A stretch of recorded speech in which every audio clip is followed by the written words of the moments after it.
Hi, everybody. I think we should get going. This is going to be a good night. We've got an excellent guest, Alderman Nik Kovac. And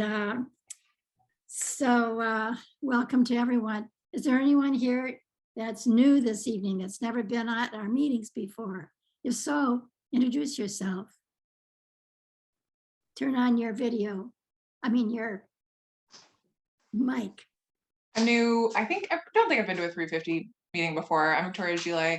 I work most closely with the Sierra Club and Wisconsin Health Professionals for Climate Action.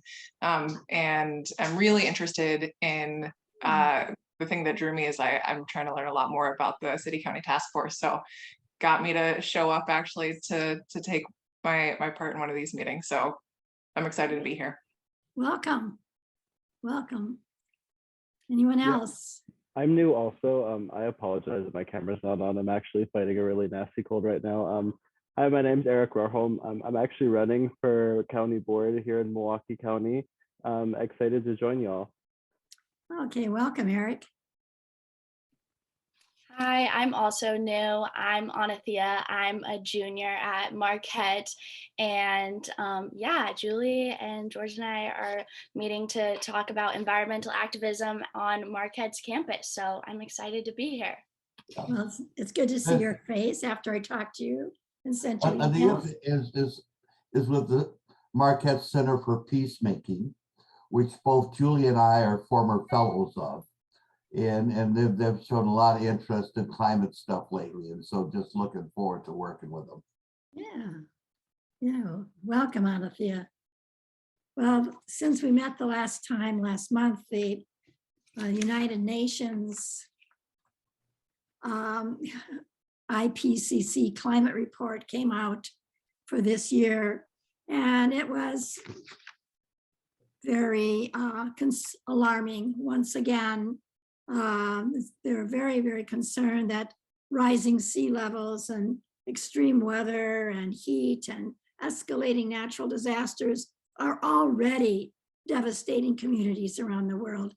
And they're accelerating rapidly, according to this report. So this is something that's happening right now. Climate change is here. It's now. It's happening. It's not in the future. And any further delay, the UN report said, in global action to mitigate climate change will miss the brief and rapidly closing window of opportunity to secure a livable future. So this is a dire warning once again from the UN report, and we need to take it very seriously and really up the ante on our own work right here in Milwaukee. So those of you who've been with us for some time know that we've been working with the national campaign against Chase Bank, which is the biggest funder of fossil fuels, and thus the biggest contributor financially to climate change. But these last this last Friday and the coming 7 Fridays, we've switched focus to join in with this statewide effort called March 4th to Earth Day. It started on March 4th, marching forward 4th to Earth Day, which falls on a Friday this year on April 22nd. And here in Milwaukee, since we've been meeting every Friday anyway, we kind of inspired this statewide effort. And we are continuing to meet every Friday, but we changed our location. We decided to focus on students, and we met this past Friday at UWM. Would someone like to share a little bit about how that went on Friday? Well, it was very good. We had surveys out that a lot of students signed, and they were very interested. We got a lot of honks and a lot of people really expressing an interest. I think students are looking for a way to get involved, and our group is providing that opportunity, because they would just stop and say, well, what is this all about? And they wanted to be a part of things. So It was very positive. We were in front of the union there, and I thought it was a good location. We also, besides leafleting to students as they went by, we also had a student opinion survey on climate change, asking some real basic questions about what they thought about the situation, how it affected their lives and their future. And it was kind of interesting. There was a couple bus stops right there. So when they were waiting for a bus, they were happy to fill out a survey and share their opinions with us. And we got a number of surveys filled out, and a number of them gave us their information so that they could join up with a student climate action group on campus. So I think we've started to instigate something here that we hope will turn into an active group on UWM campus. And we will be there for the next several Fridays also. So if you can join us, please do. We had probably over about 20 or more people there. And you have to kind of spread out to make sure that all the students get the flyers as they're coming from different directions, and to fill in the surveys if they're interested. So it was kind of fun. We had a chance to meet a lot of young people, and it was really kind of energizing for all of us. And some of the students said they were already doing environmental science, and they were in those fields of study, which I thought was very encouraging too. So they were very interested. Mm-hmm. Yeah, I was hopeful.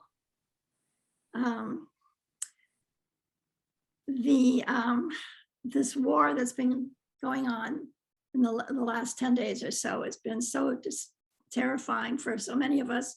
And many of us in this group have come out of the anti-war movement, out of the peace and disarmament movement, and see the links between militarism and climate change.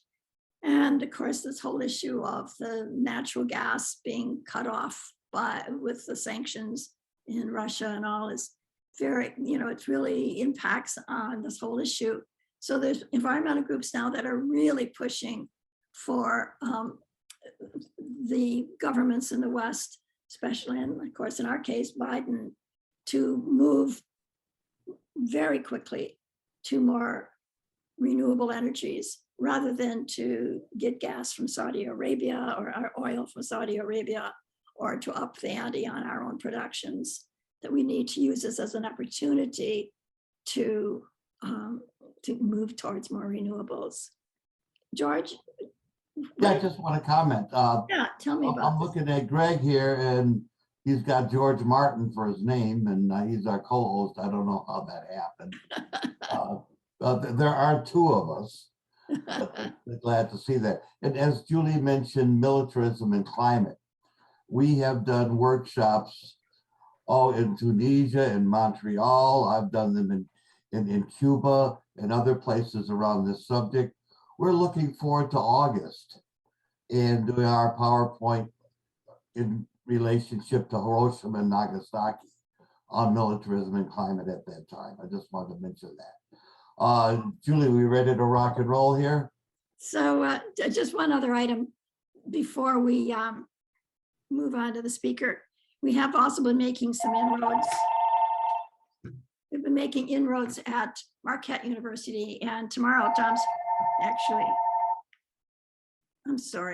Tom Siri and I are going to be meeting with students at Marquette. And so we hope that we can be starting a group at Marquette. Yeah, we're on right now. So that's good. So Bruce Wiggins, you're the one that arranged for our speaker this evening. Would you like to do the honors of introducing Nik Kovac? So Linda Frank, George Martin, and I have been very involved with the City-County Taskforce on Climate and Economic Equity, which Alderman Kovac chairs.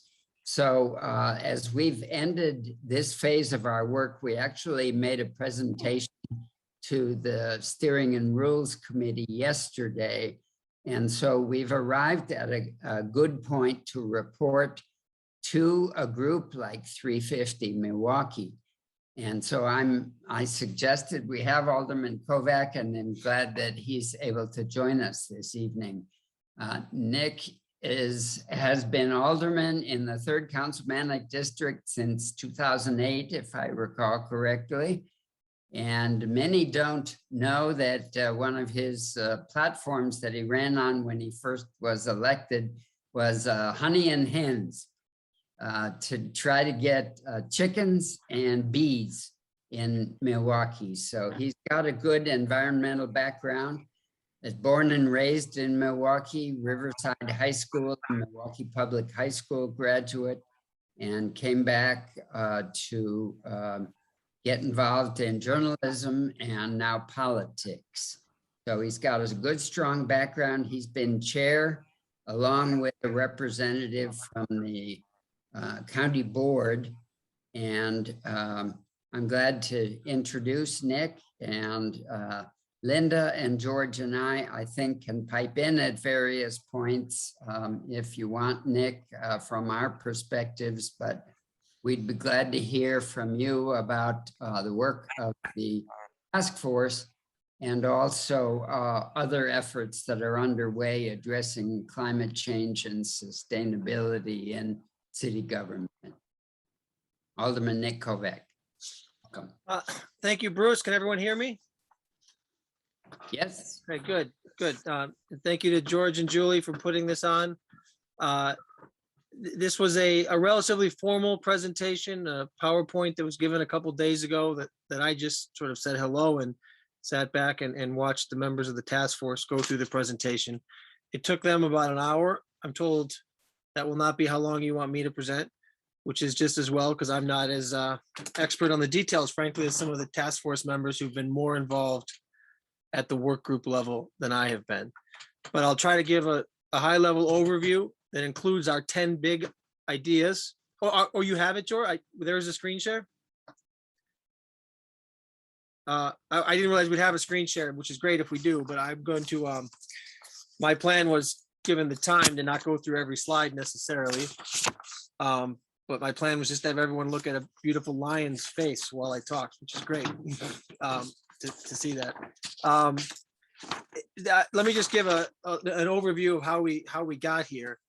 This was a task force started back in 2019, so that's 3 years ago now, by then President of the Common Council, Ashanti Hamilton, and the chair of the county board, Marcelia Nicholson. And they sponsored legislation, created the City-County Task Force on Climate Change and Economic Equity. So that's a double title. The city and the county are involved, and it's not just about climate change, it's about economic and racial equity.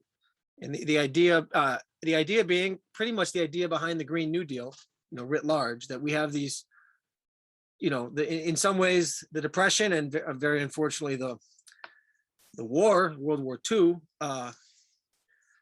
were these catalysts for major government investment. In the one case, in the Civilian Conservation Corps and the Works Progress Administration and other kinds of job creating investments in known as the New Deal. Although, not to go too far down into history, but Roosevelt didn't commit to that in peacetime nearly as much as he's sometimes given credit for. He was a bit of an austerity president himself, especially when he lost in one of the midterms. But the idea is, in crisis, there's opportunity, right? And especially when the way to solve the crisis is through a massive federal government investment.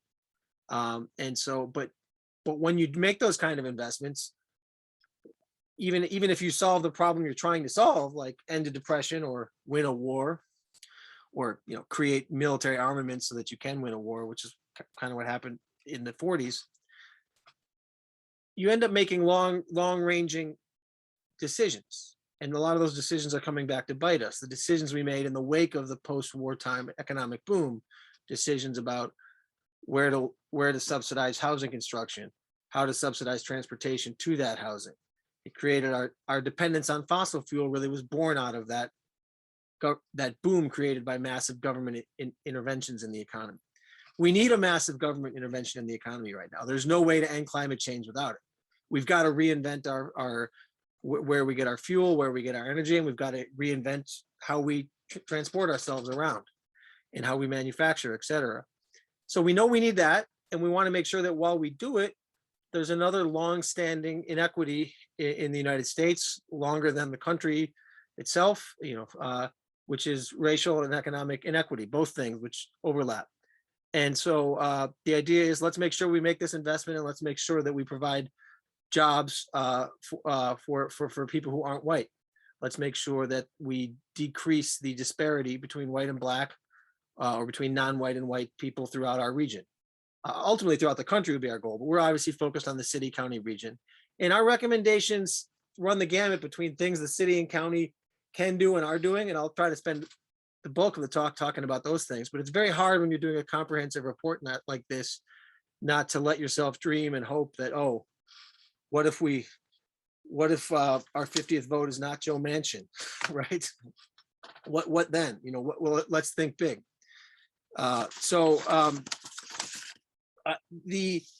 And then the way we structured it, we did a draft, an interim report in March of 2020, and we've been working very hard. The task force members have been just incredible. Several of them are on the call now. We've divided up into 9 work groups, and the work groups don't correspond exactly to the 10 big ideas, but they're close. Some of the work groups got more than one, and some of them are emerged. Some of the work groups, some of the big ideas relate to more than one work group.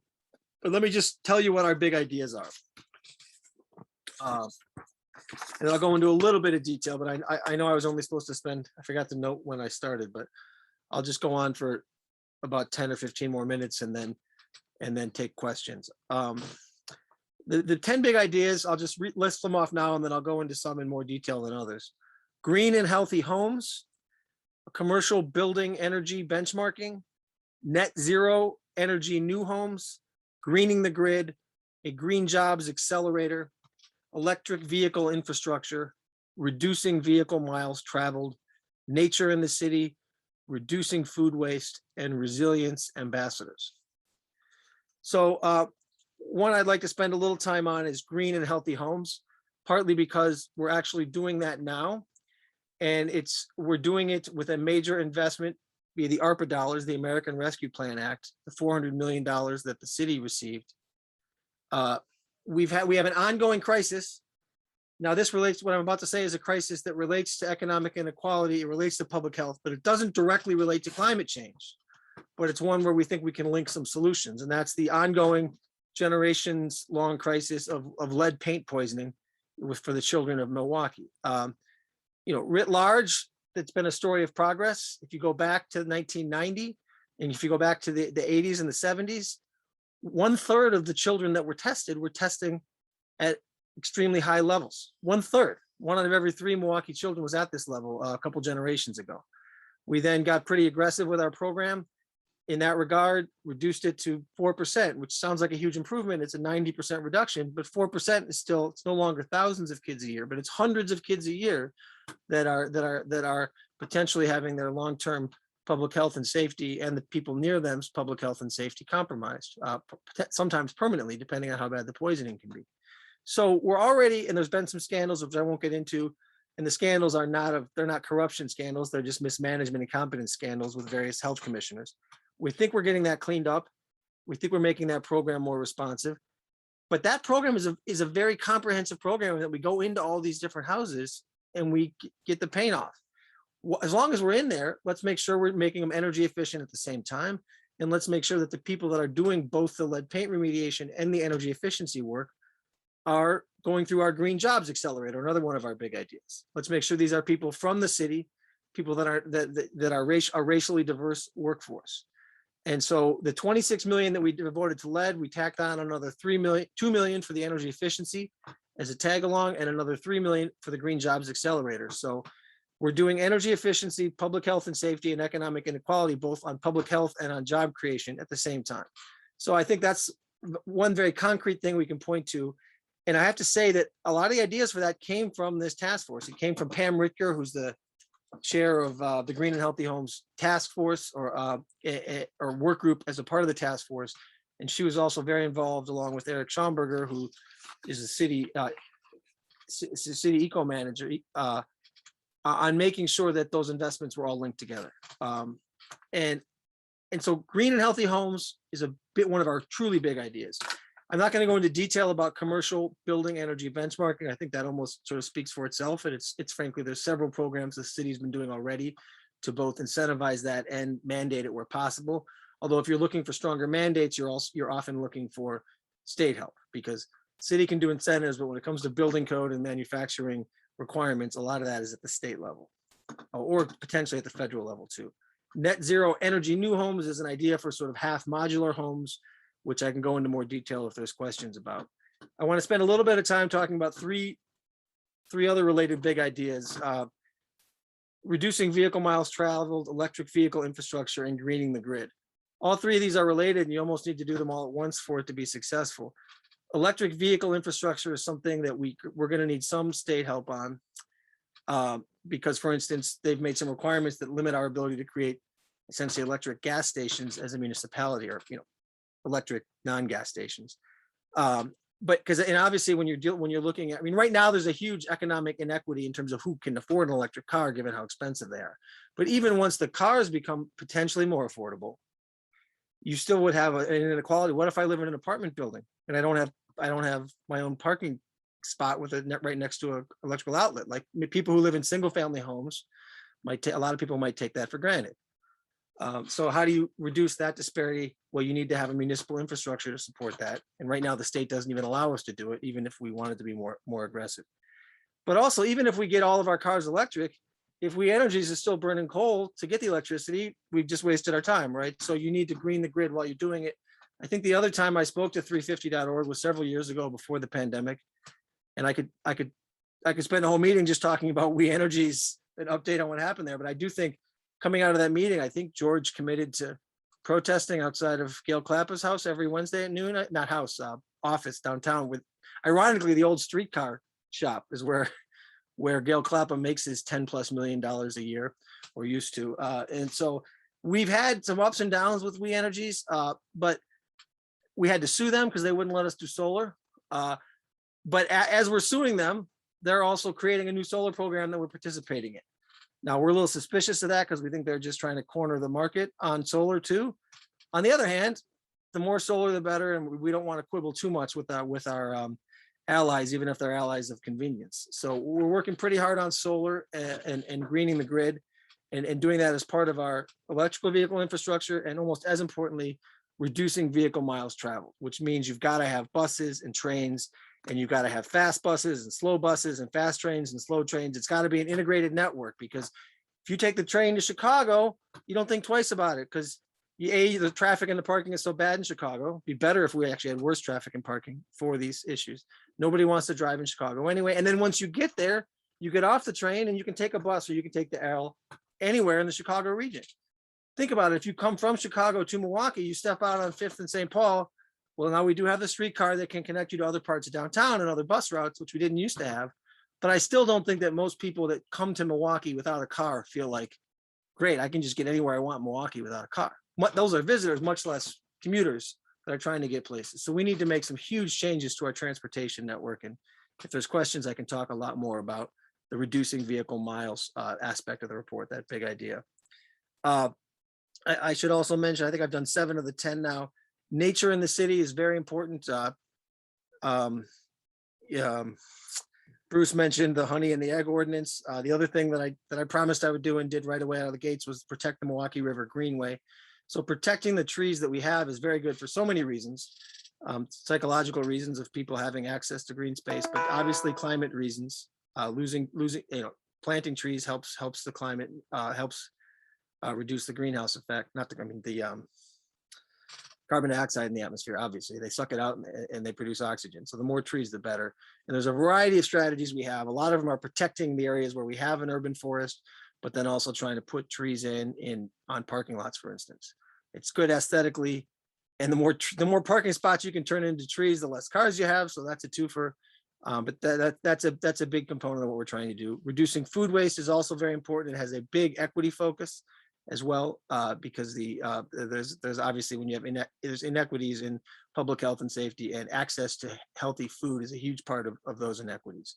So in everything we do, and we are, I talked to George a little bit about this meeting before it happened, and he pointed out that he felt like when you go down these 10 big ideas and you summarize them, they tend to be heavier on climate than they are on equity, in reducing racial disparities and economic disparities. And I think in some ways the climate problem is the one that's there's all these different solutions, and everybody, all these shiny new objects, let's try them all. And in some ways the equity is infused in all of that by saying, all of these investments, let's make sure that the way we hire and the way we train jobs will go to that. But we would like, frankly, to be even more integrated and look for ideas like the one I led with, that big idea of doing lead paint, energy efficiency, and job training all in one package, where it really all starts from the beginning, where the whole thing is motivated by not just a sort of abstract concern for the species writ large, not getting flooded and wildfired and losing access to food because of droughts and having climate disasters, but also I think we can all agree we'd like to save the species, right? But what kind of species are we saving? Are we truly a just species? Are we fair?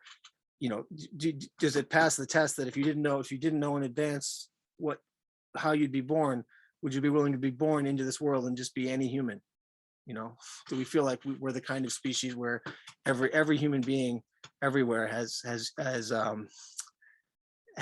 chance for a meaningful and healthy and productive and social life? And so I think I don't think you want to do both things at once, and that's a big part of what this task force is trying to connect those dots and recognize that sometimes having more than one problem is a good thing, because if you solve one thing, it'll hopefully solve the other, but you can't take that for granted. Certainly, if you look at the Depression and the World War, the way I kind of think about this problem, because I think we need that kind of effort to solve both of these issues. We solved the Depression by spending the money on military, but we did not solve economic inequality.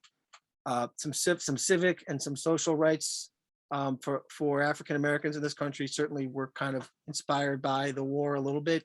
I think historians would agree to that. But if you look at the way we invested, most of our post-war investments, that post-war boom, most of them ultimately made racial disparities socioeconomically much, much worse.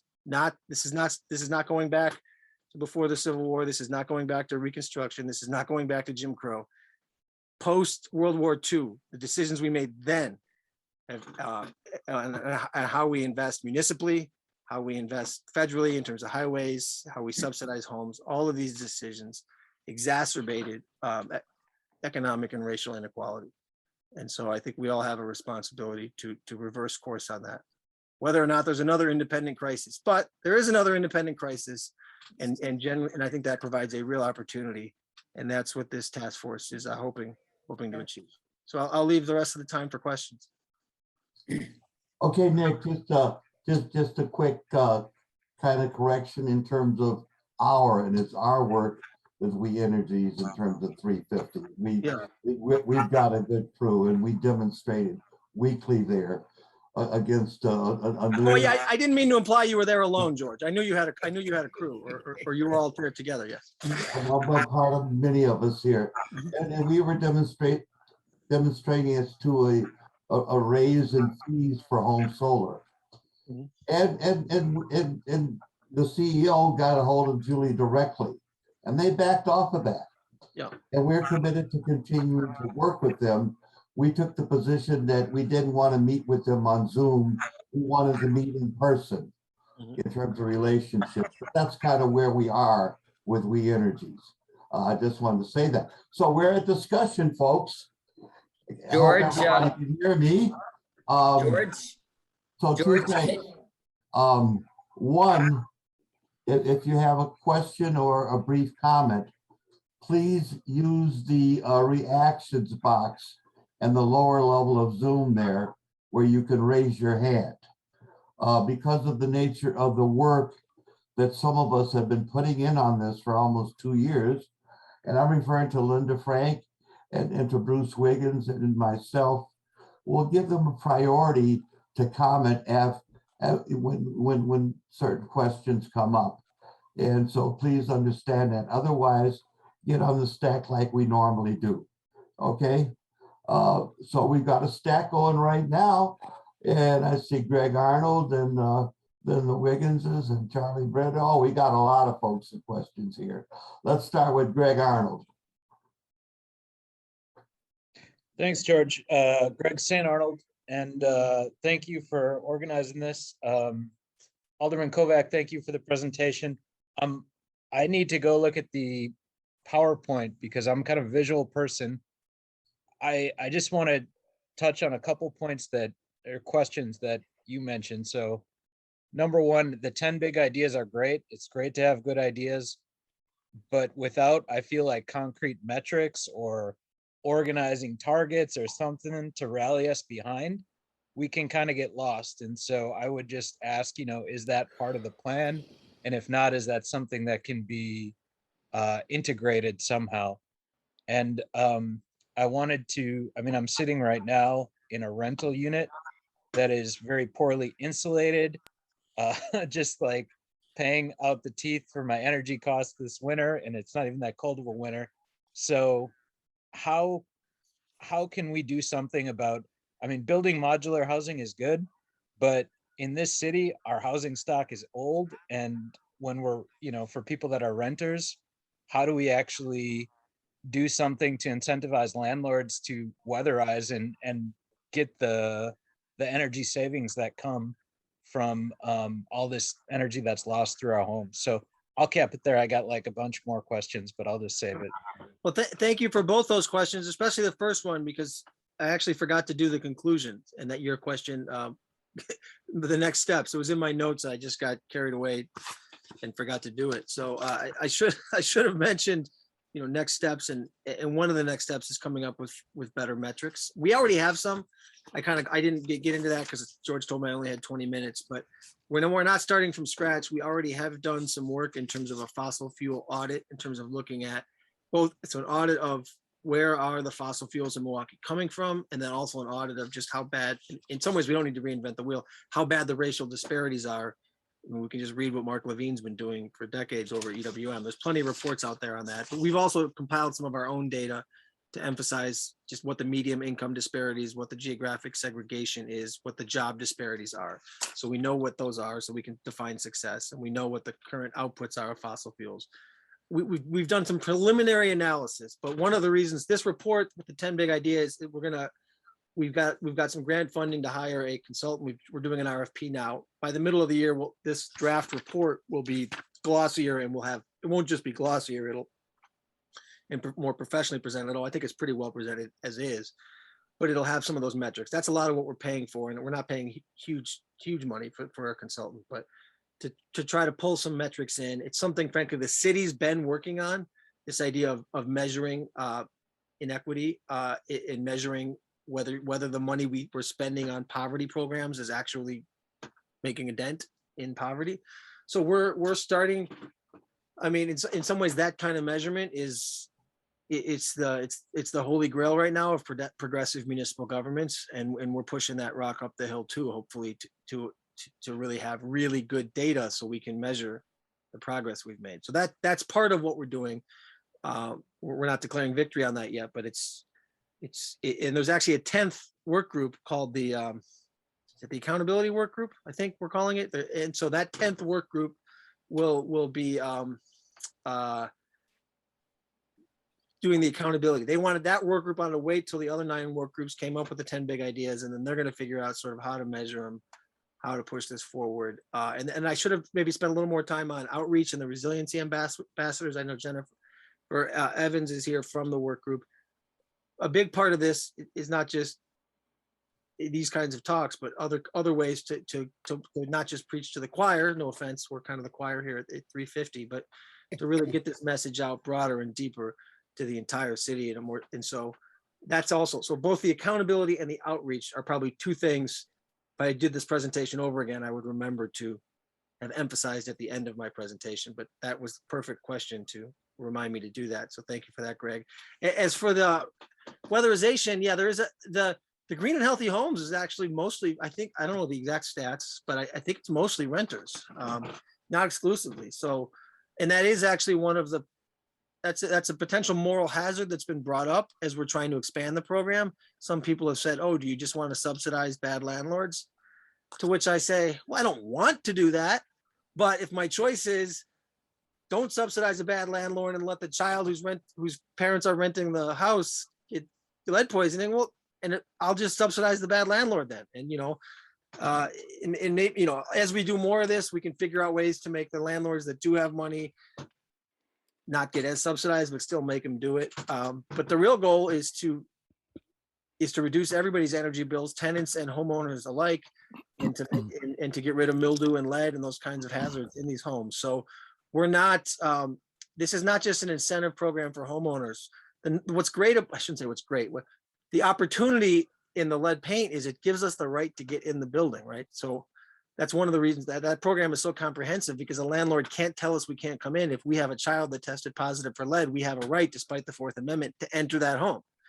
And now, can we also force them to weatherize their windows and put foam insulation in? Maybe not, but if we incentivize it, so we can force them to do the lead remediation. And then we're going to try to incentivize the energy efficiency. So that's some of the technical challenge of combining those two things. So legally, it's a bit thorny, but mechanically, it's so obvious, because the biggest threat to lead is the window, and the biggest threat to energy efficiency is the window. So you're literally, if you're trying to solve for energy efficiency and lead, you're in the exact same part of the house. So you ought to do both at once. Well, thank you, Nick. I want to jump in right here. And that, the name of our task force is the City-County Task Force on Climate and Economic Equity.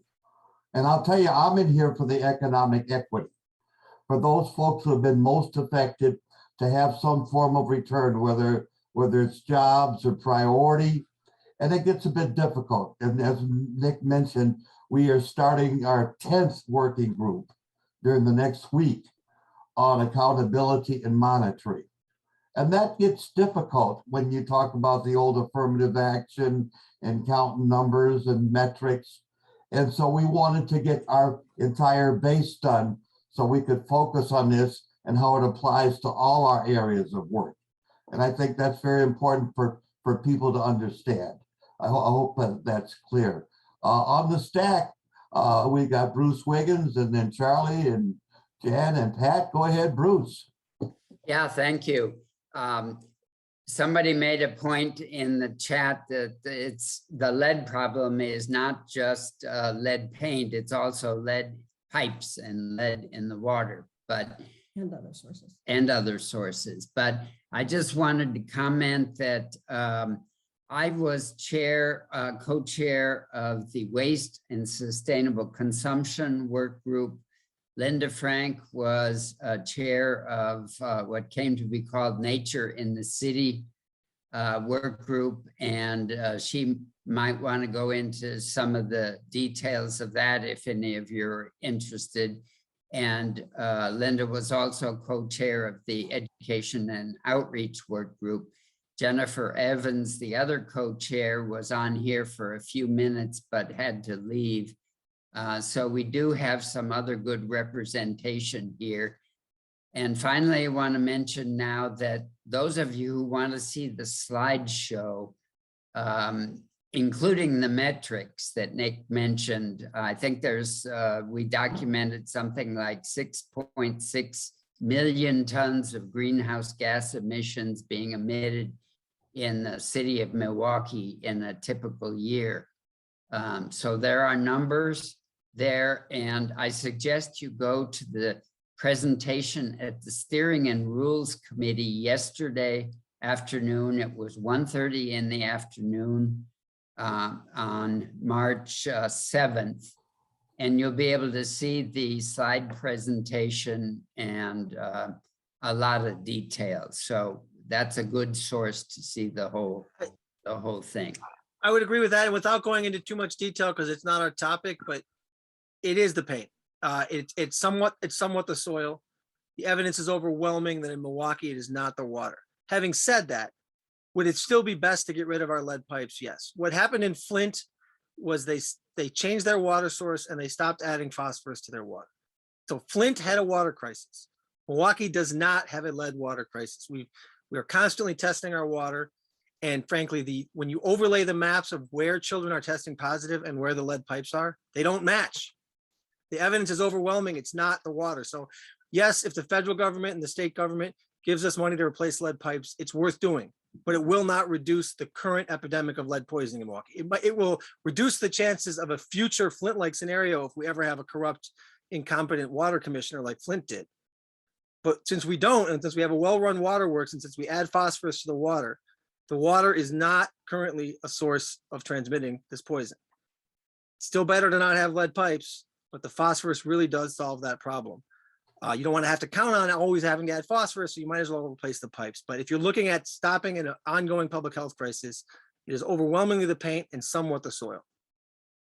Oh, thank you, Nick, and thanks, Bruce. I'm going to ask that Greg, And this George, meeting is being recorded. can I jump in here too? After I finish, okay?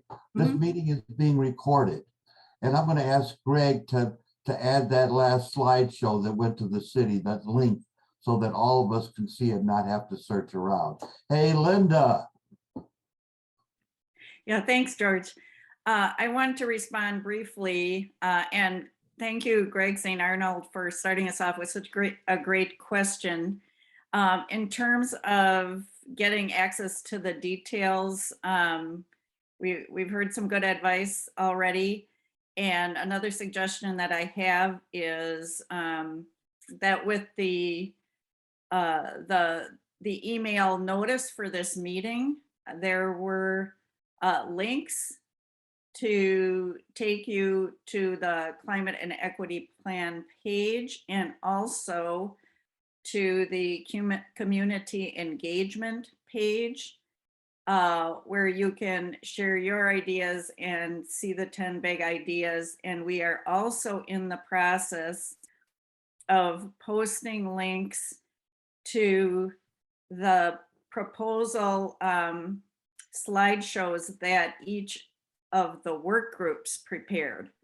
So these slideshows by the work groups are going to give you more detail on the programs than what you will see in the presentation to the Steering and Rules Committee yesterday. So do check that out, and also take a look at the ideas that people have been sharing, and share your own, because it's been pretty active, and there's good thoughts in there. And you brought up a really good question about something that the Climate and Equity Plan is definitely seeking to address, and that is high energy burden and making energy efficiency, weatherization services available to people who are having trouble paying their energy bills. So that's the purpose for the program. There is going to be a clear link between the lead abatement work and the efficiency work, but that may not be the only way to get those services. The details of that program are being worked out. And so, stay tuned for that, because the Eco Office and the Health Department and others are all working on putting those program details together. Thank you. Thank you, Linda. On the stack, Charlie's next, then Jan, then Pat. Hey, Charlie. You're on mute, Charlie. Unmute. Great presentation, Nick. The program is very impressively comprehensive. A couple questions. When you talk about energy efficiency upgrades, will the wiring issues also be addressed? The Journal Sentinel, of course, did a great investigative report on the terrible condition of wiring in a lot of these homes. And I just wonder if that should be included when folks go in to deal with the windows and check out the house and all the hazards that might be in there. Yeah, the short answer is yes. That's why we call it green and healthy homes. I mean, there's also an investigation to look for mold and other kinds of threats like that. I mean, the lead is the thing that's most easily testable. You test a child's blood, you find the level you get into the house. And then you might discover, I mean, obviously the wiring issue is a potential risk of fire. Now, does that mean, I'm not an expert, I'm not a building inspector or an electrician, so that may be a good question to follow up on exactly what kind of electrical inspections we do when we're partially ripping open walls to put in foam insulation and you know, capping paint on windowsills and ceilings and walls. There's probably a technical answer to that other people could better give, but even though lead is the primary driver of the initial inspection, the inspection is more comprehensive than just lead, and it includes safety issues, which would include massive code violations that could lead to fires. Oh, thank you. Great. One quick question. Is there opportunity for public participation in this when it goes forward? When you say this, do you mean specifically that Green and Healthy Home or the whole task force? The whole task force. Absolutely. program. Yeah, the task force is appointed, and there's a bunch of different groups that have appointments. So actually getting on the task force is tricky. We have almost no turnover unless people leave town. They like to stay on this task force. But the work groups, all you really got to do is start showing up. All the meetings are publicly noticed. So you can just show up anytime and listen. If you start talking too much, you'll be invited to join the work group. Okay, thank you. Well, thank you, Charlie. Thank you, Nick. Hey, Linda, and we're allowing people who have worked on this to chime in. So go ahead, Linda.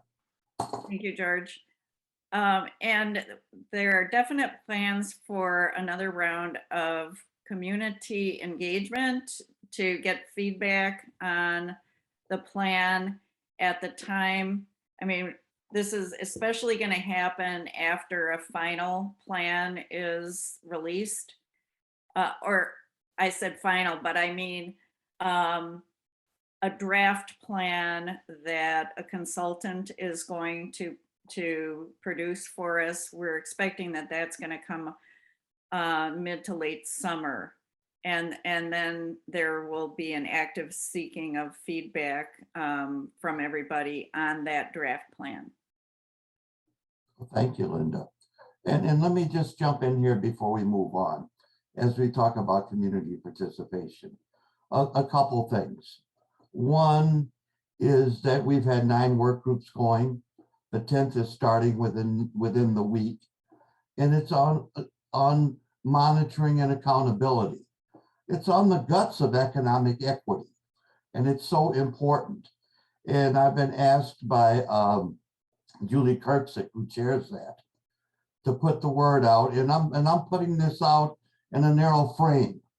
And that is not just that anybody wants to join this new work group. If you have experience and skills in government, monitoring, affirmative action, this is the work group that we need you in. I just want to put that very cleanly. If you don't have a lot of experience, and it's a huge learning curve. And I just want to put that out there quite frankly. You know, and the other area coming up in the future is the outreach and education with Linda chairs, as shared with us. And I'll tell you, we need people of color in that work group. You know, that's the truth about that. And I'll leave that there. Moving on to Jan. Yes, thank you everyone that's on the committee, Nick and everyone for your presentation tonight. I'm wondering, is there a plan for the city's foreclosed houses and vacant lots and general revitalization of neighborhoods? Is there a way to make those houses green and healthy and available as low-income housing, and perhaps the vacant lots be community gardens or green spaces, because we all know that nature helps with mental health too. Would that be a way to tie in the economic inequalities and the climate at the same time? Yes, the vacant lots is a little bit, I don't want to, easier in the sense that we've gotten, before the foreclosure crisis of 08-09, the city was pretty stingy, the Department of City Development, about letting anybody buy their neighboring vacant lot on the theory that, oh, we're gonna all these things we want to hold out. If the city owns them, we want to hold out for development potential, because we don't want vacant lots. We want to fill these lots in. If we plan for a park, we plan for a park, but we don't just want these accidental parks. But the reality of post 2009 is it's going to be a while on a lot of these vacant lots, right? So the city went from, we used to own about 100, we own a couple hundred vacant lots, and we owned about 100 buildings or residential buildings through tax foreclosure. We now own about 1,000. Actually, I think it's a little under, we peaked at about 1,000. We were carrying about 1,000 for a while. I think we're down to about 750, but we own way too many of these. And so the question you ask, well, shouldn't we be, as the landlord of last resort and as civic minded and progressive municipal officials, shouldn't we be doing the right thing and taking the lead? And the answer is yes, we should be, but it's been, and in some cases we are, but it's been trickier, maybe trickier is the wrong word. It's been more expensive than you realize. So what we used to do is just try to sell the house to a homeowner, preferably someone who was already living in the house, and we would get them on a rent to own program. We've been more of a landlord than we want to be, but that's the new reality. We're the landlord of a bunch of people, and it is a matter of some controversy, because the houses that banks end up owning and then are one thing. The houses the city ends up owning. For the city to own a house, it's not just that whoever lived in the house couldn't make the note payment to the bank. It means the bank didn't even want to pay the taxes. So even a bank walked away from this house. So the 750 houses the city owns are houses that a bank already said, you know what, we've got collateral here that we'd prefer to walk away from. Okay, so there are code violations, there's lead, so we won't let someone, we'll do our own lead paint, but the question is, how much should we spend on each individual house? And some alderpersons in the areas where there's a lot of these, there's hardly any in my aldermanic district, because my aldermanic district has very high property values. So I have foreclosures, but they're almost all bank foreclosures, almost never city foreclosures in the neighborhoods I represent. There's actually a pretty healthy debate among some of my colleagues about demolition versus rehab. Alderman Bauman's been pushing the hardest for let's rehab these houses, but it's expensive to do it right, to make them healthy. And if we're going to be the landlord, we better not be selling moldy, lead painted, bad wiring houses, right? So do we spend the money to do that? And then who lives in them? Do we just sell it to the highest bidder and then we're gentrifying, or do we, there's some mechanics here. I'm not saying it's an impossible problem. I'm just saying it's one that, I'll be honest, I don't think we've come up with a perfect solution to yet. Partly, if we had more resources, that would make a lot of these discussions easier. But in that environment of limited resources, you're making a lot of Hobbesian choices with all these houses. It's a very good question that we're working on. I was thinking if the houses were revitalized, that you could sell them very inexpensively to people, but apparently that's not. Well, we could, but we have to then commit to losing money on it, which maybe we should do. I would say, why not? But but then you can do less houses because you run out of money. If the city sinks all this money in and then we don't sell it for good, then we don't get that money back. So we need new money to do another house. Yeah. Okay. So a comment on that, if I can. Wait a second, Bruce, please hold on. Okay. Thank you, Nick. Thank you, Jan. Linda wants to relate to this subject. And then if it's to that point, Bruce, you can join in. Go ahead, Linda. Thank you, George. And I should mention that I also served on the Green Buildings Work Group. And so I can tell you that the plan does include looking at rehabbing these abandoned properties that the city owns where feasible, and making them energy efficient in the rehab. So that is in the plan. And Jan, your question went also to other uses of the, so another thing that I know is that Eric Schamberger is looking at the possibilities with some of those vacant lots for the new zero energy housing that is in the plan for establishing a factory that would build all of the components for a house, and then so it would be done in a factory and then assembled and constructed on site. And so there's a potential for some single family or duplexes type of buildings to go in on some of those lots. And, you know, the city, and you, Jan, you asked about urban gardens, and maybe Bruce wants to talk about community gardens over there.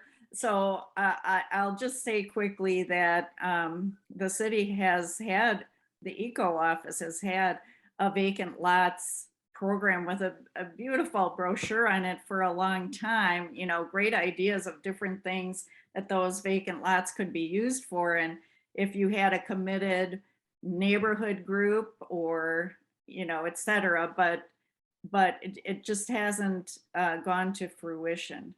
So I'll hand that over to Bruce. Yeah, Thank you, Linda. Bruce? yeah, yeah. As Linda said, there has been a community gardening policy for quite a few years. And it does depend on the demand to get a community group to do a garden, but there is a process if a group does want to do that. And we do have some good, strong community garden programs, including Groundwork Milwaukee, that will help community groups get started. The point I wanted to make is that we in the city do not have enough money to do all the things that we're talking about here. We are very fiscally constrained, and maybe Nik can talk a little bit more about the financial challenges, but we at the task force were asked to think big and not be constrained. The Common Council is going to have a very tough time figuring out priorities of all these big ideas. And we're really hoping that there's going to be some state and especially federal grant programs. The way a lot of the federal grant programs work is that you've got to have an idea, because there's usually very short turnaround time for applying for a federal grant.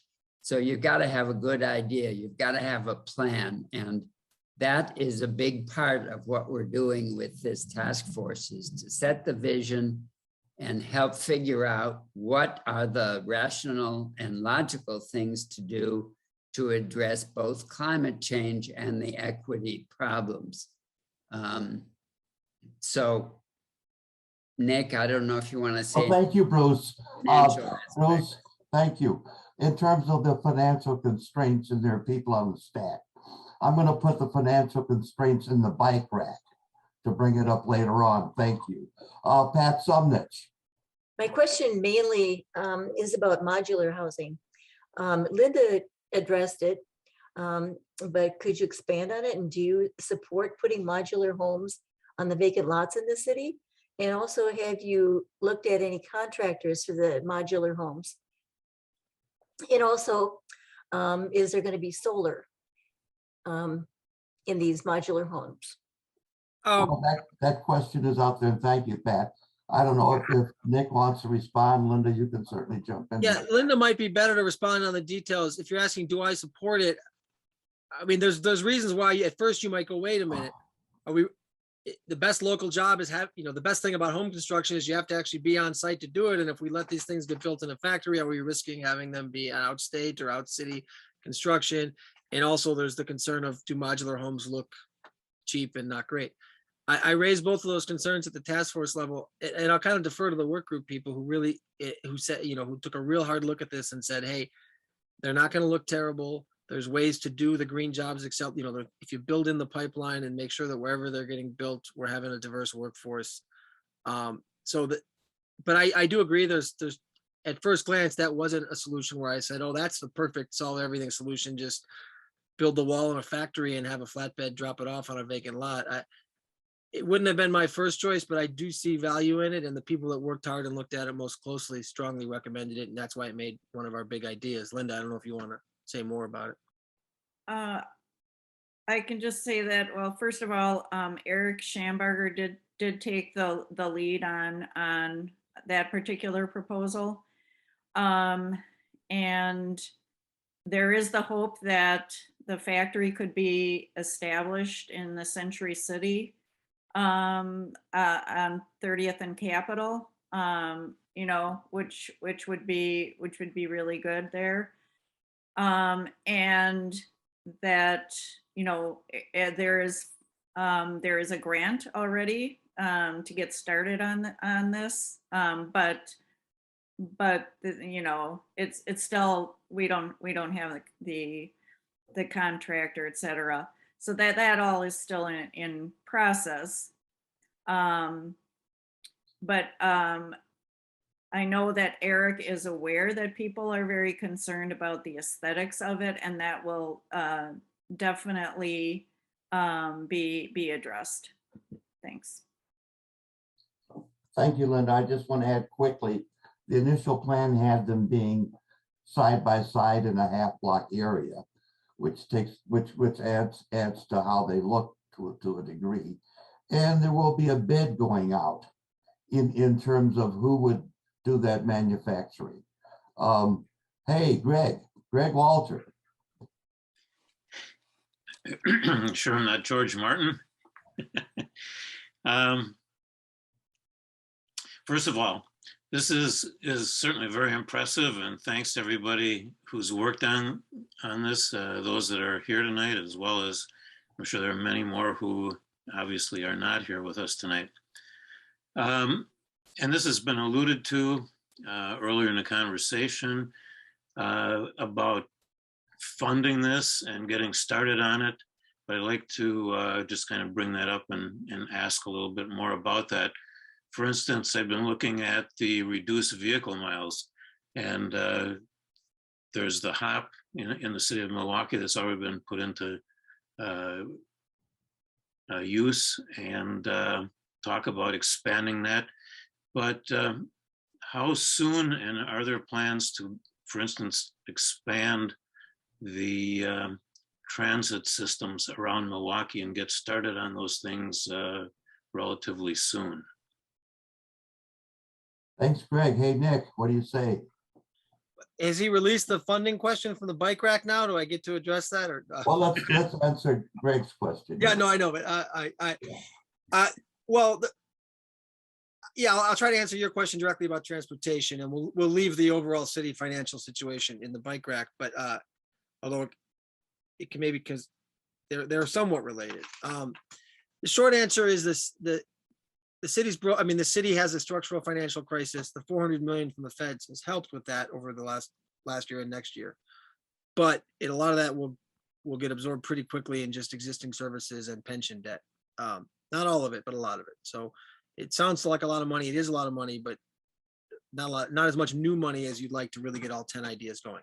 Even if the city was getting the shared revenue we deserve from the state and getting the federal help we deserve, even then, the transportation system isn't really designed for the city to fund it. The county and the state and the feds, but it's a county-run transportation system. And the streetcar, the city took the lead on creating it, partly because there was political will among city leaders to do it, and there wasn't at the county.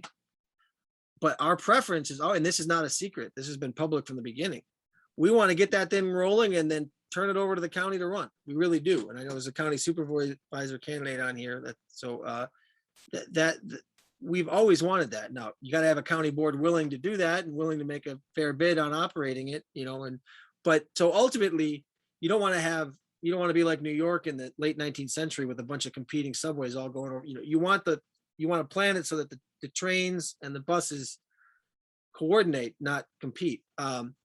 So really it might be about whether the county should keep running it or not, or whether there should probably be a regional transportation authority, a multi-county regional transportation authority, the old KRM, remember that? So, ultimately you need heavy rail, which is federally funded and would have been if Walker hadn't blocked the Obama money, the 800 million way back when. So that's heavy rail. You need light rail, that's your KRM. So you need the state to allow multi-counties, and you need voters in those counties to be willing to tax themselves for light rail. And that's how it's done in Chicago and Philadelphia and New York. Most major cities that have reasonable commuter rail, Denver, Phoenix, they fund it with these RTAs. So you need that. And then you need your light rail and your bus system. And those could be run by municipalities, city or county, ideally the county in our case, given that's who has the expertise. So but most of their money comes from the state. Frankly, we should stop charging riders. The buses should be free, but the county can't make them free because then they'd really have no money. So there's a dilemma there, but it is ultimately a funding question. We spend hand over fist, like drunken sailors, as the saying goes, on freeways. We're spending billions of dollars, $5 billion just to redo existing freeways from the Marquette to the zoo and in between. It's obscene. Obviously, it's obscene, not just fiscally, but from a climate change perspective, it's even more obscene. So take that. I mean, the way to really get it done is take that federal money we spend on freeways and spend it on transportation. Who runs it is something we can debate about and figure out, but it's a federal scale investment to do it right.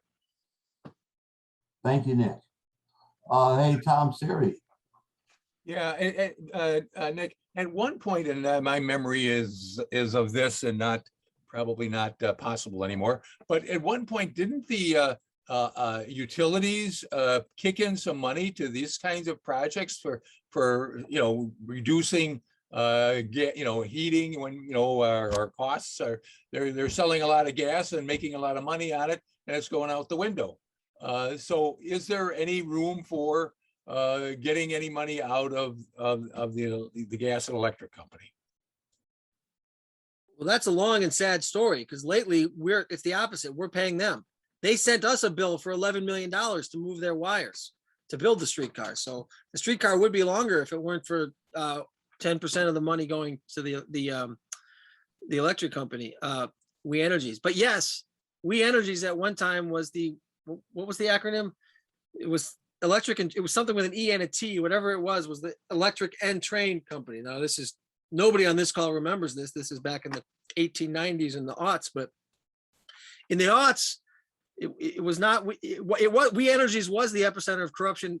That has remained, but it was the thing that they controlled was the streetcars. There was a guy, I think the guy that won, I mean, we should have John Gerda on to be sure we're getting this all right, but the guy that won, that led to the socialists all winning, there was a guy, I think his name was David Rose or something, in the aughts. He ran on a campaign to get rid of the streetcar corruption, because there were no cars really, and all the money, the streetcar controlled everything, and they charged a nickel, and that was enough. There was a lot of gravy going around to all the politicians at City Hall from the streetcar.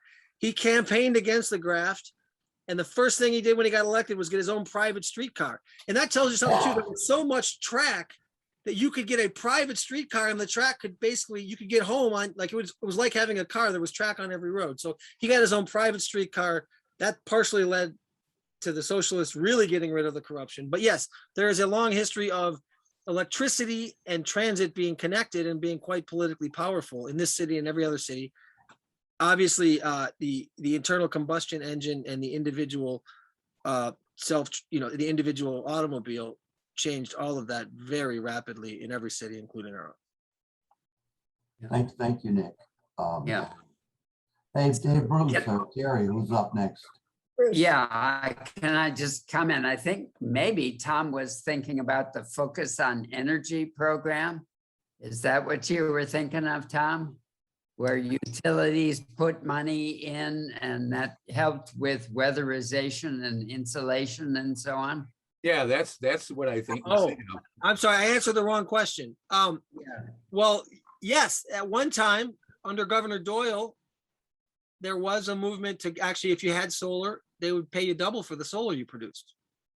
Then they got rid of that under Walker, and then Senator Playley was a big part of that. That's actually how Larson first got in, was Playley did that. And anyway, that's a long, maybe I shouldn't spill all the tea, but he upset a very important group that cares about the earth, the Potawatomi, and they spent big to get rid of Playley. But he's the one who kind of helped get rid of that program. So that, yes, there was a program. We're not reinventing the wheel here. If the political will was there, we already would have a much better solar infrastructure. And we were beginning to have that 20 years ago, when we knew the climate was coming. But we've lost a decade and a half here because of Governor Walker and his PSC appointments. Although their worst intentions were stopped by you guys on your Wednesday bullhorn sessions, because they were going to try to tax the sun. They were going to try to charge you extra for doing solar, and they've at least backed off that. But overall, it's been 10 steps backward, half a step forward.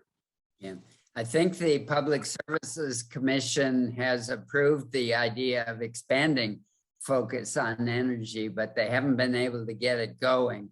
there's a lot of things at the state level that we need, such as building code changes.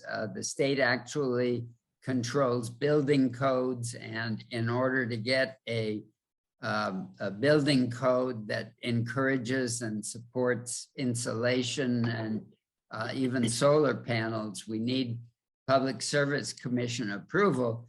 And the state legislature just a week or two ago has actually introduced a proposal to prohibit municipalities from owning charging stations. So that would really inhibit things. Hopefully Governor Evers will veto that, but we may need some lobbying through 350 and other places to really get some changes at the state level.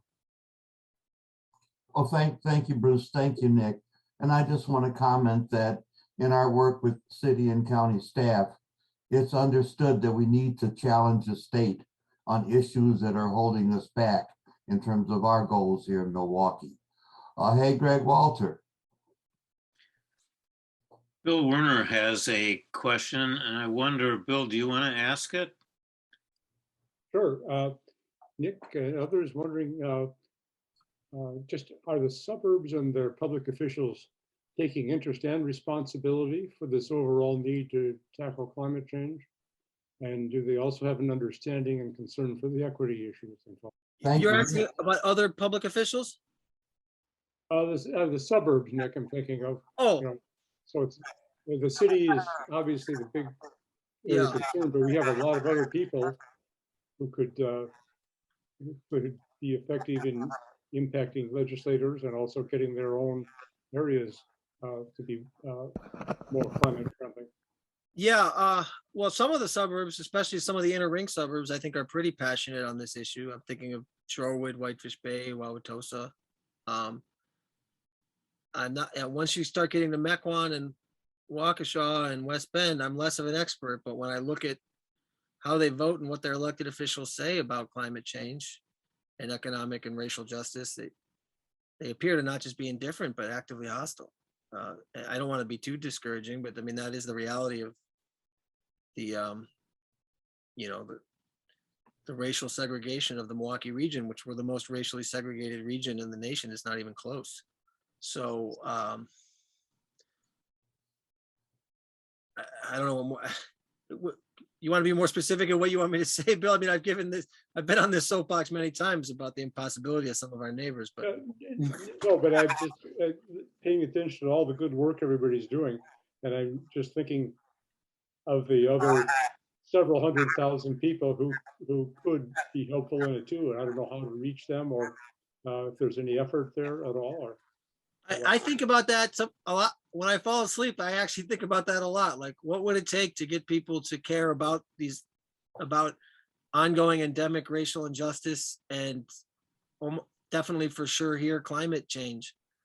Like, both things are staring us in the face, but so many people are actively resisting both of those realities. I mean, you look at the controversy over so-called, critical race theory, and then the controversy over whether God controls the weather or people do, right? I mean, this is the rhetoric and it's out there. And I don't think you can win a Republican primary without being against honesty about race and climate change. I wish it weren't the case. And I don't know how we flip that, but with the gerrymandering and the extremism not even being that extreme, I wish I knew. I hear you, Nick. Linda has a comment here. Linda. Thank you. Yeah, I don't know if this goes to your question or not, but we certainly could have included outreach to all the suburban communities to be part of this process, since it is city and county. But we really didn't have capacity to do that, and it would have diluted our focus on what we could do for the city of Milwaukee above all. It might be something that can be expanded upon, as we go forward with this. And we certainly did have many representatives of the work groups who were from suburban communities, including myself being from Shorewood.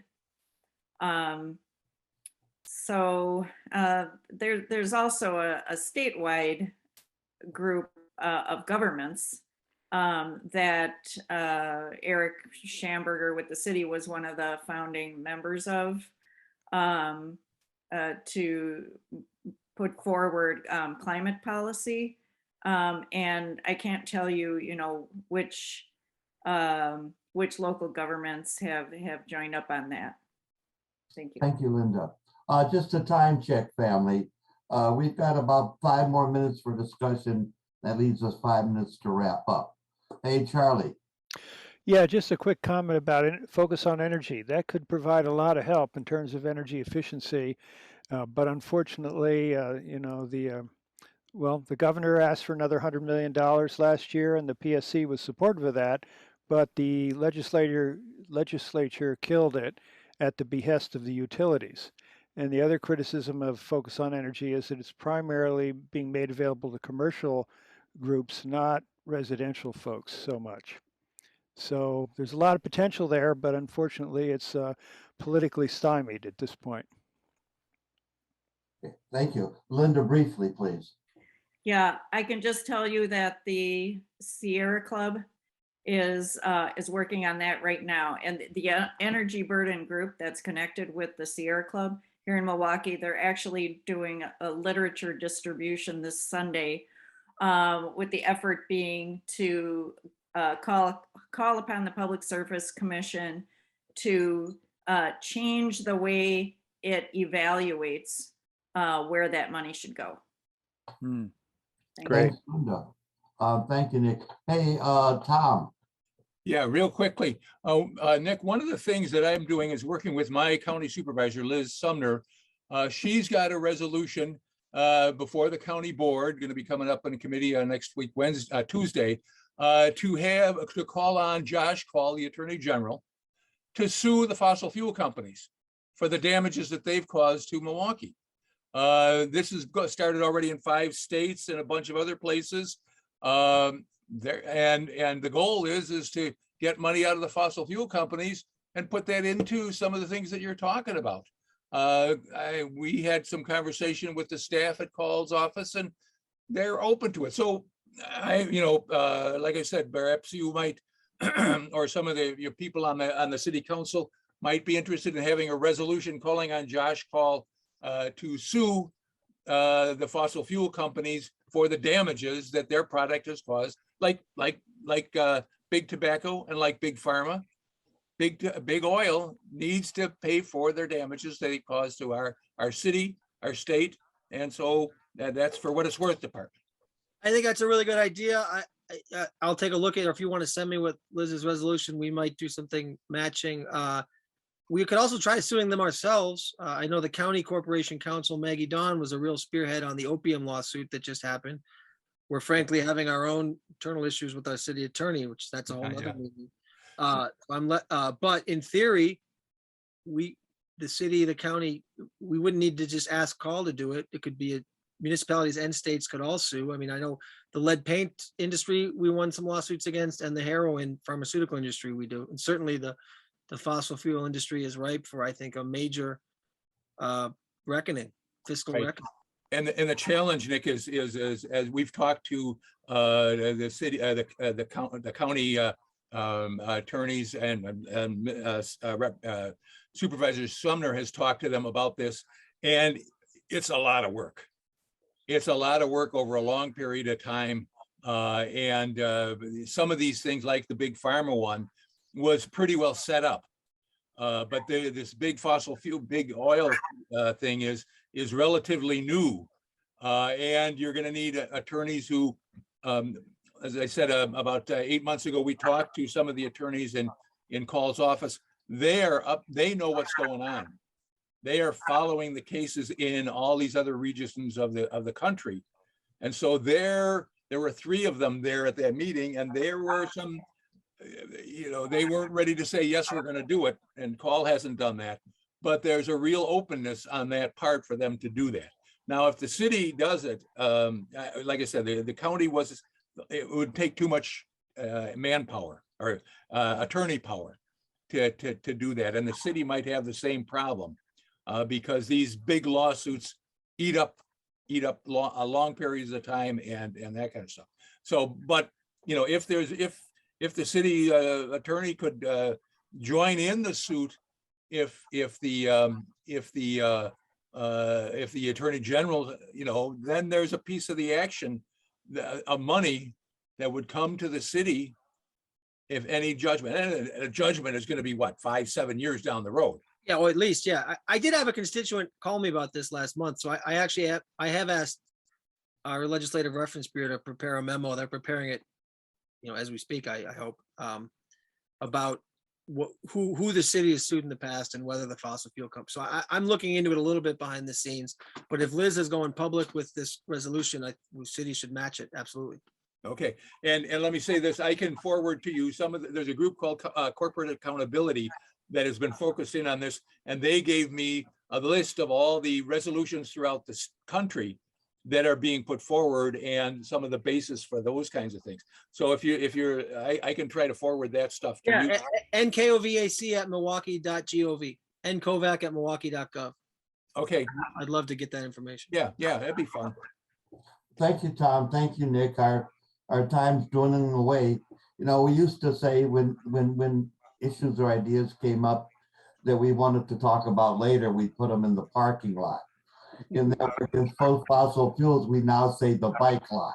Right. We got that from younger people. I saw people raise their eyes when I said the bike lot.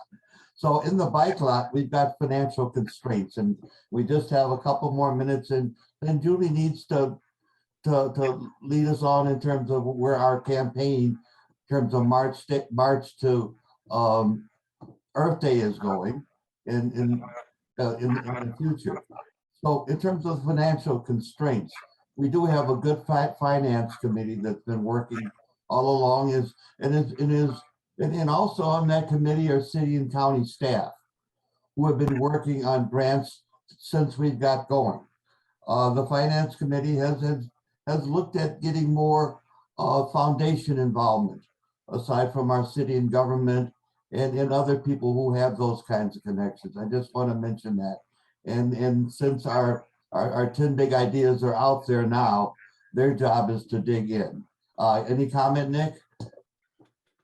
No, I know I said I was going to leave it in the bike lot, but I think I kind of snuck in my finance answer a little earlier. So I don't know that I need to. I don't have any more to say about it unless there's a question about, you know, city finances. Okay, family, we just got a couple minutes. Can we turn it back to you, Julie, in terms of where we're going and what's coming up next? I just thank Nick for coming and appreciate time and effort chairing the task force as well as being here tonight. Absolutely. Thanks so much, Nick. Thank you. Thank you, Bruce. We want him to hang in with us till the end of the meeting because we want him to know what we're doing. Julie. All right. Well, as I had mentioned earlier, maybe not everyone had come on yet, but we are part of this statewide effort. There's, I don't know, 20, 30, 40 cities around the state that every Friday are coming out at noon to have a climate action of some type. And it started this past Friday on March 4th, and it's going to end up on Earth Day. So it's called March 4th to Earth Day. And we were going to be at UWM, as I mentioned before, with in front of the Student Union near the corner of Kenwood and Maryland. So please join us. We had about 20 people last week. We can use even more. We're going to get more students out this coming week, and we would really like to push for this opinion poll that we're asking students to fill in and to get them thinking about these issues and get them plugged into a new student group on campus that's being organized. So we are very anxious to have everybody participate. And also, if there's anybody who would like to help make plans for an Earth Day event, which most likely will be done at City Hall. Some of the students said they thought it should be at City Hall on the 20th, Friday, the 22nd of April. We can use some people who would be good at planning and helping to pull that off. So if you can also always write Greg Walter at our email address that's on our email that comes out, and let them know that you'd like to help out with that. So I think that's about it for this evening. And I thank you for the good turnout tonight. And I'm sure we all learned a lot. And we're so glad that we live in a city and in a county that's taking this issue on seriously. Now we just have to push for more urgency to really up the ante on getting this work done. So Julie, quick question. What's our agenda for next month? Okay. What's our program next month? Our program next month is on Nature Needs Half. You've heard about protecting 30% of lands and waters by 2030. There's also a movement to protect 50% based on scientific, analysis. And we have a guest speaker who is from an indigenous community in Canada, who's involved with this initiative, and she, along with one other key player in Nature Needs Half, will be with us. So I'm very excited about this. And if you want to get some more background on it, I know Jan has mentioned this at previous meetings. There is a book by Tony Hill called Rescuing the Planet. Yes, I very much recommend it. Yeah. Yeah. Yeah. It's a great read. And I hope you all can join us for that one. Thank you, Linda. Hey, Greg, quickly. Just want to point out, Victoria put in a comment in the chat. There's going to be a lit drop for Focus on Energy, which was discussed several times during this meeting. This coming Sunday from 10 a.m. to 2 p.m. at Moody Park, which is on Our Avenue. And I'm sure that we can look that up online, and I'll try and get that out in a newsletter before Friday as an activity that people might want to do this weekend. So thanks, Victoria, for that. Thank you, Victoria. Thank you, Greg. I just mechanically, I want to mention that in terms of the chat, you can save the chat. There's a lot of good information there and links, and it'll download to your computer. So you have that as a record. And then Greg forwards the recording of this meeting to our membership, shortly after we're done in necessary information. So there's a way to keep up with that. Hey, thanks everybody. Yeah, let's all get off of mute and thank Nik Kovac for joining us, okay? Thank you, Nick. For coming, Nick. Thank you. Thank you. And we want to thank our steering committee. And also I'm going to bring up with the steering committee that maybe in our future meetings, we should begin with a land acknowledgement in terms of those who are here before us. And we're encouraging that with groups all over the place. I've done that with other groups here in Milwaukee that ask that we do that. So, let's talk about that again. I think it's a wrap. I think we're done. All right. Thank you so much. Okay. Peace and love. Good night, everybody. Good night, Well, everybody. everyone, stay safe. Good night, everybody.